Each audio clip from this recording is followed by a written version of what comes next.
The Red Death had long devastated the country. No pestilence had ever been so fatal or so hideous. Blood was its avatar, and it sealed the redness and the horror of blood. There were sharp pains and sudden dizziness, and then profuse bleeding at the pores with dissolution. The scarlet stains upon the body, and especially the face of the victim, where the pest ban would shut him out from the aid and from the sympathy of his fellow men. And the whole seizure, progress, and termination of the disease were the incidents of half an hour.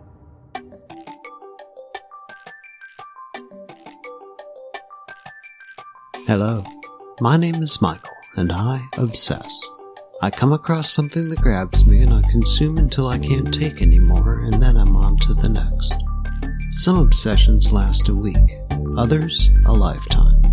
It is my intention to explore these obsessions with you as they occur while the passion is hot. Welcome to Eclectic Obsessions.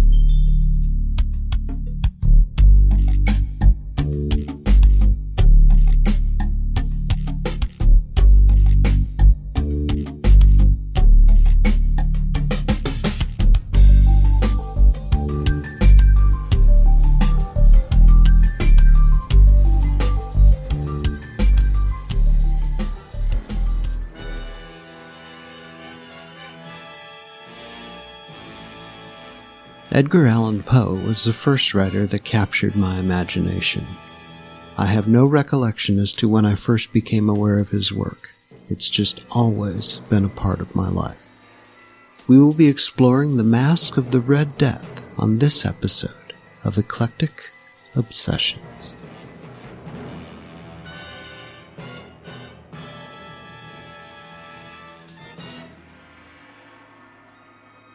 Edgar Allan Poe was an American writer, poet, editor, and literary critic, best known for his poetry and short stories, particularly his tales of mystery and the macabre. He is widely regarded as a central figure of Romanticism in the United States and of American literature as a whole, and he was one of the country's earliest practitioners of the short story. He is also generally considered the inventor of the detective fiction genre and is further credited with contributing to the emerging genre of science fiction. Poe is the first well-known American writer to earn a living through writing alone, resulting in a financially difficult life and career. Poe was born in Boston, the second child of actors David and Elizabeth Eliza Poe. His father abandoned the family in 1810, and his mother died the following year. Thus orphaned, Poe was taken in by John and Frances Allen of Richmond, Virginia. He attended the University of Virginia but left after a year due to lack of money. He then enlisted in the United States Army in 1827 under an assumed name. It was at this time that his publishing career began with the anonymous collection Tamerlane and Other Poems in 1827, credited only to a Bostonian. Poe switched his focus to prose and spent the next several years working for literary journals and periodicals, becoming known for his own style of literary criticism. His work forced him to move among several cities, including Baltimore, Philadelphia, and New York. He married his 13-year-old cousin, Virginia Clem, in 1836.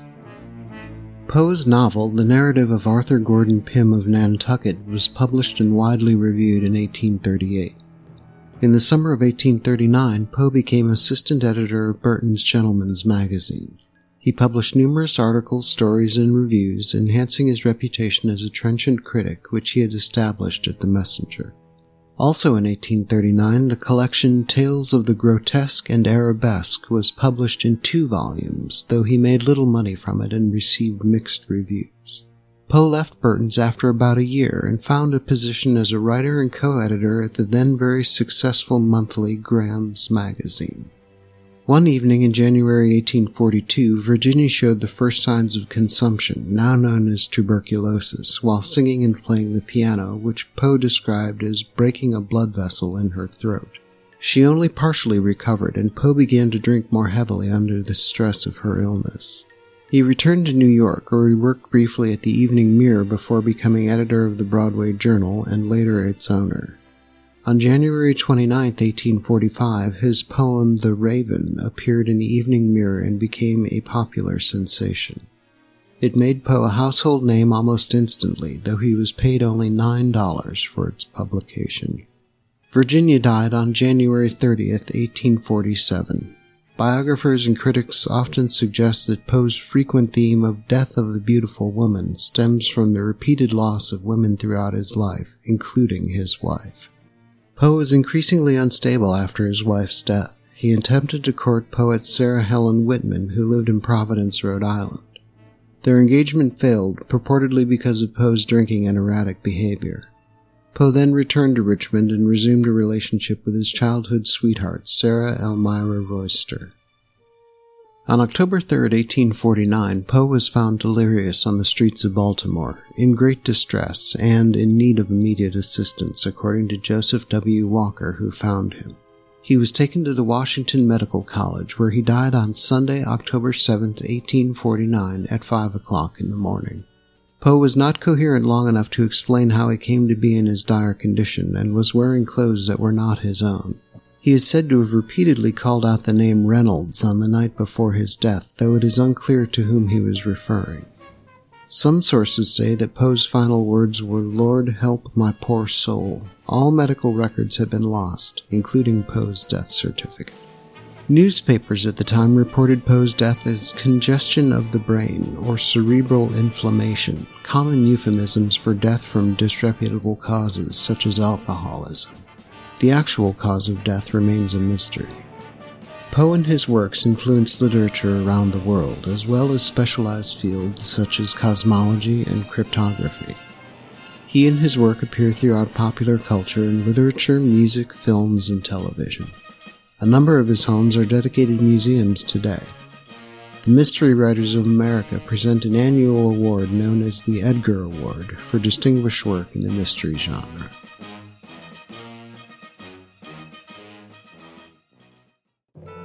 The Masque of the Red Death, originally published as The Masque of the Red Death, A Fantasy, is a short story by American writer Edgar Allan Poe, first published in 1842. The story follows Prince Prospero's attempts to avoid a dangerous plague, known as the Red Death, by hiding in his abbey. He, along with many other wealthy nobles, hosts a masquerade ball in 7 rooms of the abbey, each decorated with a different color. In the midst of their revelry, a mysterious figure disguised as a Red Death victim enters and makes his way through each of the rooms. Prospero dies after confronting this stranger, whose costume proves to contain nothing tangible inside it. The guests also die in turn.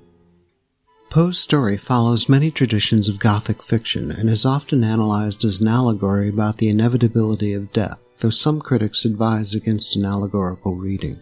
Many different interpretations have been presented, as well as attempts to identify the true nature of the eponymous disease. The story was first published in May 1842 in Graham's Magazine and has since been adapted in many different forms, including a 1964 film starring Vincent Price. Poe's short story has also been alluded to by other works in many types of media. The story takes place at the castellated abbey of the happy and dauntless and sagacious Prince Prospero. Prospero and 1,000 other nobles have taken refuge in the walled abbey to escape the Red Death, a terrible plague with gruesome symptoms that has swept over the land. Victims are overcome by sharp pains, sudden dizziness, and profuse bleeding at the pores, and die within half an hour. This was an extensive and magnificent structure, the creation of the prince's own eccentric yet august taste. A strong and lofty wall girdled it in. This wall had gates of iron. The courtiers, having entered, brought furnaces and massy hammers and welded the bolts. They resolved to leave means neither of ingress nor egress to the sudden impulses of despair or of frenzy from within. Prospero and his court are indifferent to the sufferings of the population at large. They intend to await the end of the plague in luxury and safety behind the walls of their secure refuge, having welded the doors shut. The prince had provided all the appliances of pleasure. There were buffoons, there were improvisatori, there were ballet dancers, there were musicians, there was beauty, there was wine. All these and security were within. Without was the Red Death. Prospero holds a masquerade ball one night to entertain his guests in 7 colored rooms of the abbey. Each of the first 6 rooms is decorated and illuminated in a specific color: blue, purple, green, orange, white, and violet. The last room is decorated in black and is illuminated by a scarlet light, a deep blood color cast from its stained glass windows. Because of this chilling pairing of colors, very few guests are brave enough to venture into the 7th room. Now in no one of the 7 apartments was there any lamp or candelabrum amid the profusion of golden ornaments that lay scattered to and fro or depended from the roof. There was no light of any kind emanating from lamp or candle within the suite of chambers. But in the corridors that followed the suite, there stood opposite to each window a heavy tripod bearing a brazier of fire that projected its rays through the tinted glass and so glaringly illuminated the room. And thus were produced a multitude of gaudy and fantastic appearances. And in the western or black chamber, the effect of the firelight that streamed upon the dark hangings through the blood-tinted panes was ghastly in the extreme, and produced so wild a look upon the countenances of those who entered that there were few of the company bold enough to set foot within its precincts at all. A large ebony clock stands in the room and ominously chimes each hour, upon which everyone stops talking or dancing and the orchestra stops playing. Once the chiming stops, everyone immediately resumes the masquerade. At the chiming of midnight, the revelers and Prospero notice a figure in a dark, blood-splattered robe resembling a funeral shroud. The figure's mask resembles the rigid face of a corpse and exhibits the traits of the Red Death. And then the music ceased as I have told, and the evolutions of the waltzes were quieted, and there was an uneasy cessation of all things as before.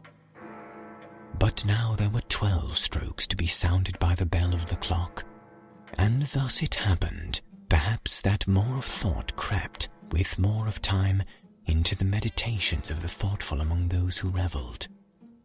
And thus too it happened, perhaps, that before the last of the echoes of that chime had utterly sunk into silence, there were many individuals in the crowd who had found leisure to become aware of the presence of a masked figure, which had arrested the attention of no single individual before. And the rumor of this presence having spread itself whisperingly around, there arose at length from the whole company a buzz or murmur expressive of disapprobation and surprise, then finally of terror and horror and disgust. Gravely insulted, Prospero demands to know the identity of the mysterious guest so they can hang him. The guests, too afraid to approach the figure, instead let him pass through the 6 chambers. The prince pursues him with a drawn dagger and corners the guest in the 7th room. The figure was tall and gaunt, and shrouded from head to foot in the habiliments of the grave. The mask, which concealed the visage, was made so nearly to resemble the countenance of a stiffened corpse that the closest scrutiny must have had difficulty in detecting the cheat, and yet all this might have been endured, if not approved, by the mad revellers around. But the mummer had gone so far as to assume the type of the Red Death. His vesture was dabbled in blood, and his broad brow, with all the features of the face, was besprinkled with the scarlet horror. When the figure turns to face him, the prince lets out a sharp cry and falls dead. The enraged and terrified revelers surge into the black room and forcibly remove the mask and robe, only to find to their horror that there is nothing underneath. Only then do they realize the costume was empty, and all of the guests contract and succumb to the disease. And now was acknowledged the presence of the Red Death. He had come like a thief in the night, and one by one dropped the revellers in the blood-bedewed halls of their revel, and died each in the despairing posture of his fall. And the life of the ebony clock went out with that of the last of the gay, and the flames of the tripods expired. The final line of the story sums up, "And darkness and decay and the Red Death held illimitable dominion over all." In The Masque of the Red Death, Poe adopts many conventions of traditional Gothic fiction, including the castle setting. The multiple single-toned rooms may be representative of the human mind, showing different personality types. The imagery of blood and time throughout also indicates corporeality. The plague may, in fact, represent typical attributes of human life and mortality, which would imply the entire story is an allegory about man's futile attempts to stave off death, a commonly accepted interpretation. However, there is much dispute over how to interpret the Masque of the Red Death. Some suggest it is not allegorical, especially due to Poe's admission of a distaste for didacticism in literature. If the story really does have a moral, Poe does not explicitly state that moral in the text. Blood, emphasized throughout the tale along with the color red, serves as a dual symbol representing both death and life. This is emphasized by the masked figure, never explicitly stated to be the Red Death, but only a reveler in costume of the Red Death, making his initial appearance in the easternmost room, which is colored blue, a color most often associated with birth. Although Prospero's castle is meant to keep the sickness out, it is ultimately an oppressive structure. Its maze-like design and tall and narrow windows become almost burlesque in the final black room, so oppressive that there were few of the company bold enough to set foot within its precincts at all. Additionally, the castle is meant to be an enclosed space, yet the stranger is able to sneak inside, suggesting that control is an illusion. Like many of Poe's tales, The Masque of the Red Death has been interpreted autobiographically by some. In this point of view, Prince Prospero is Poe as a wealthy young man, part of a distinguished family, much like Poe's foster parents, the Allens. Under this interpretation, Poe is seeking refuge from the dangers of the outside world, and his portrayal of himself as the only person willing to confront the stranger is emblematic of Poe's rush towards inescapable dangers in his own life. Prospero is also the name of a central character in William Shakespeare's The Tempest. The disease called the Red Death is fictitious. Poe describes it as causing sharp pains and sudden dizziness, and then profuse bleeding at the pores, leading to death within half an hour. The disease may have been inspired by tuberculosis, or consumption as it was known then, since Poe's wife Virginia was suffering from the disease at the time the story was written. Like the character Prince Prospero, Poe tried to ignore the terminal nature of the disease. Poe's mother Eliza, brother William, and foster mother Frances had also died of tuberculosis. Alternatively, the Red Death may refer to cholera. Poe witnessed an epidemic of cholera in Baltimore, Maryland in 1831. Others have suggested the pandemic is actually bubonic plague, emphasized by the climax of the story featuring the Red Death in the Black Room. One writer likens the description to that of viral hemorrhagic fever or necrotizing fasciitis. It has also been suggested that the Red Death is not a disease or sickness at all, but a weakness, like original sin, that is shared by all of humankind inherently. Poe first published this story in the May 1842 edition of Graham's Ladies and Gentlemen's Magazine as The Masque of the Red Death, with the tagline, "A Fantasy." This first publication earned him $12. A revised version was published in the July 19, 1845 edition of the Broadway Journal under the now standard title The Masque of the Red Death.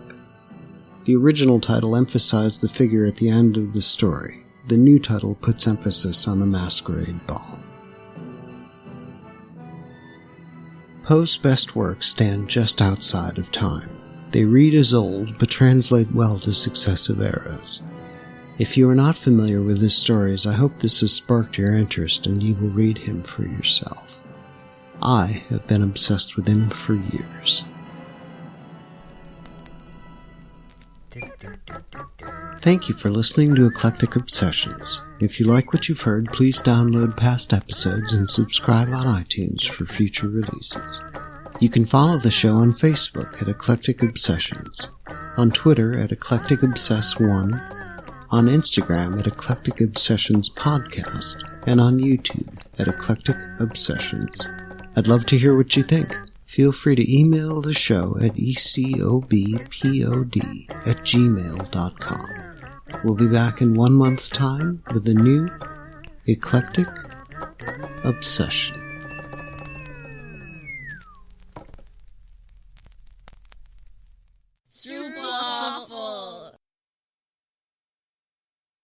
The imagery of blood and time throughout also indicates corporeality.